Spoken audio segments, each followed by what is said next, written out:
Assalamualaikum warahmatullahi wabarakatuh. Kali ini saya Raihatul Miskiyah akan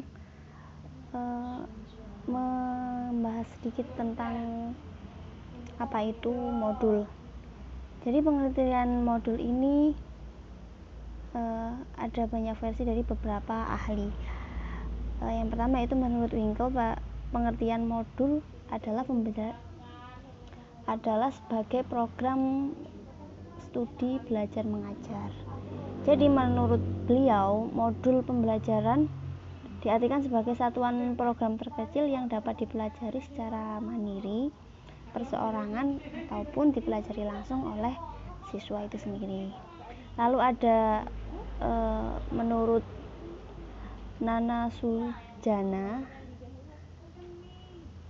pengertian modul menurut beliau adalah sebagai alat ukur yang lengkap, di mana modul pembelajaran ini memiliki peran dan tugas secara mandiri karena dapat dipergunakan untuk kesatuan dari seluruh unit lainnya. Lalu selanjutnya ada pengertian menurut Anwar yang mendefinisikan bahwa modul pembelajaran menekankan pada bahan ajar yang dibuat secara tersistematis. Jadi menurut beliau secara sistematis dikemas lebih komprehensif, menarik, dan memiliki metode dan evaluasi yang memiliki kemanfaatan untuk mencapai tujuan, yaitu mencapai kompetensi yang diinginkan. Lalu menurut Wijaya, modul pembelajaran juga dapat diartikan sebagai satuan kegiatan belajar yang terencana sekaligus tersistematis. Yang terakhir ini ada menurut Fembriato. Beliau mengartikan pengertian modul ini secara garis besar tidaklah terlalu berbeda dari pendapat para ahli yang lainnya, di mana modul pembelajaran adalah sebagai paket pembelajaran yang memiliki konsep bahan pembelajaran, di mana suatu tujuan akhir menginginkan adanya tujuan terhadap peserta didiknya. Misalnya untuk menguasai satu unit pembelajaran ke unit pembelajaran yang lain. Dari pengertian para ahli ini juga dapat disimpulkan bahwa pengertian modul dapat diartikan sebagai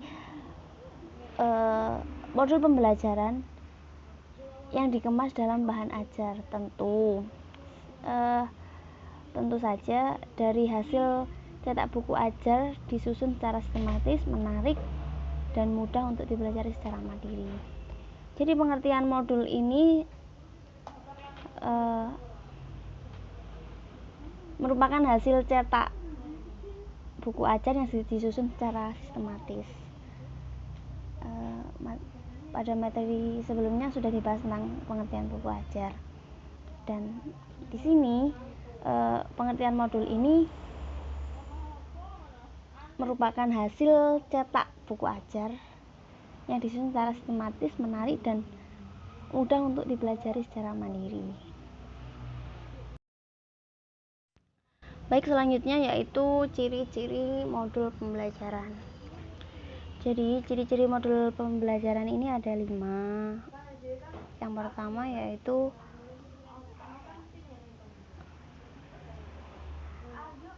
self-instructional.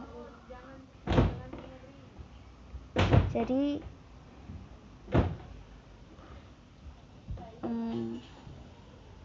karakteristik utama modul pembelajaran harus memiliki self-instructional, atau dimana dari modul ini siswa sudah mampu belajar secara mandiri. Jadi tanpa harus berdampingan dengan guru pun sebenarnya siswa bisa mempelajarinya. Dengan kata lain, peserta didik atau siswa belajar tanpa bergantung oleh pihak-pihak tertentu. Yang kedua yaitu self-contained, di mana materi yang disampaikan lewat modul sudah disusun sesuai dengan unit kompetensi, sehingga pembelajaran yang digunakan lebih lengkap, menyeluruh, dan lebih efektif. Karena cukup dalam satu buku materi pembelajaran sudah tersaji lengkap. Jadi maksud dari self-contained ini, modul haruslah memiliki pembahasan yang lebih lengkap, menyeluruh, dan lebih efektif.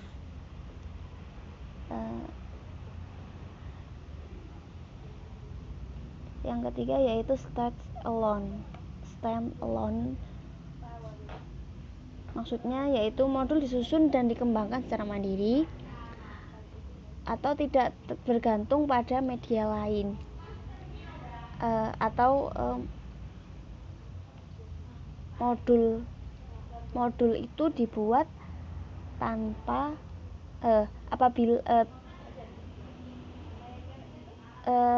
apabila dibuat ini tidak memerlukan lagi media pendukung lainnya, atau maksudnya ini satu modul ini harusnya sudah dapat dipahami, jadi tanpa ada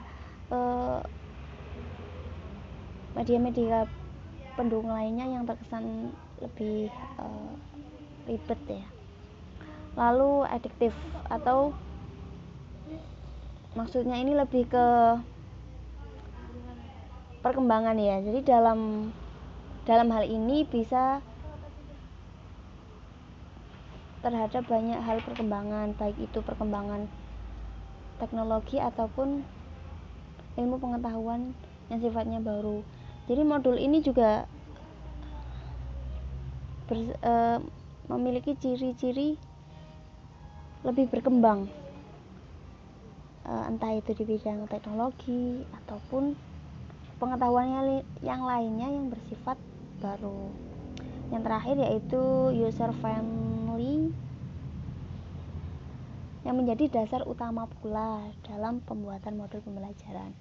Meskipun demikian, dari si penyusun tetap berdasarkan pada kaidah agar tetap ramah dan pas setiap kali digunakan sebagai pembelajaran. Selanjutnya yaitu kekurangan modul pembelajaran. Tidak dapat dipungkiri jika pengertian modul pembelajaran memiliki banyak sudut pandang.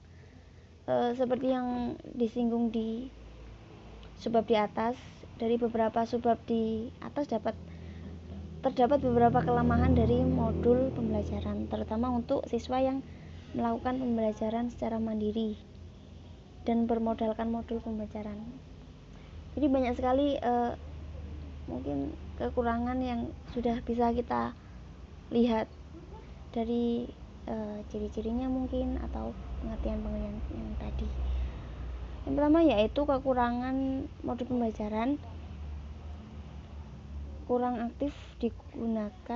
efektif digunakan untuk pembelajaran mandiri siswa tanpa pengawasan, karena lebih banyak siswa yang malas belajar secara mandiri.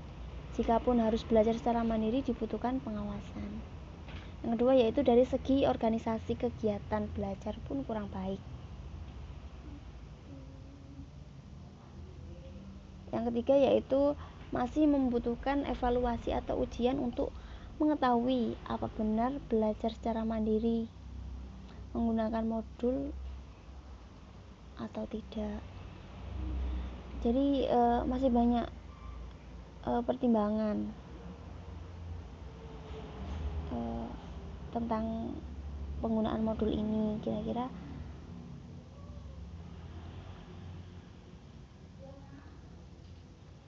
masih apakah benar belajar secara mandiri menggunakan modul apa tidak, kan masih banyak pertimbangan.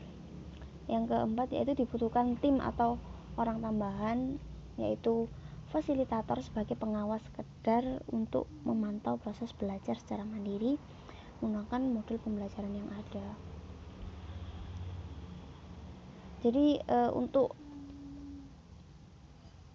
mengawasi atau menyaksikan langsung apakah siswa ini benar-benar menggunakan modul pembelajaran ini pada saat pembelajaran dilakukan, ini masih harus dibutuhkan satu tim atau orang untuk melihat langsung apakah benar-benar menggunakan modul pembelajaran yang ada. Yang kelima yaitu dari segi biaya, memakan banyak sekali uang, karena selain harus membeli modul, tentu saja juga memberikan uang terhadap jasa fasilitator profesinya, kecuali siswa memiliki karakter atau memiliki kesadaran tinggi terkait pentingnya proses belajar mengajar. Jadi untuk segi biaya pun juga banyak pengeluaran, mulai dari cetak modulnya sampai jasa fasilitator profesionalnya atau yang bagian penulis, yang edit, dan masih banyak lagi.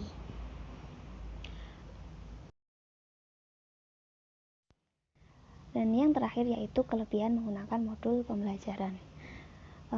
Selain kekurangan, modul pembelajaran pun juga memiliki kelebihan. Yang pertama yaitu siswa memiliki kesadaran terhadap dirinya sendiri. Yang kedua, membangun rasa tanggung jawab terhadap kegiatan belajar yang dipelajarinya. Yang ketiga yaitu siswa bisa mempelajari modul pembelajaran lebih eksploratif dan tergantung dari tingkat pemahaman dan kemampuannya, sehingga memberikan efektivitas dan efisiensi. Yang keempat yaitu membangun motivasi bagi siswa, karena saat mempelajari secara mandiri di modul pembelajaran, siswa dapat mengetahui lebih. Yang kelima yaitu terjadi pemerataan pemahaman terhadap materi yang disampaikan dari buku ajar, dan tentu saja lebih berdaya guna. Jadi dari pembahasan yang sudah saya bahas tadi tentang pengertian modul pembelajaran ini, dapat kita simpulkan mungkin modul pembelajaran memang terkesan tidak terlalu penting di kalangan masyarakat umum, tapi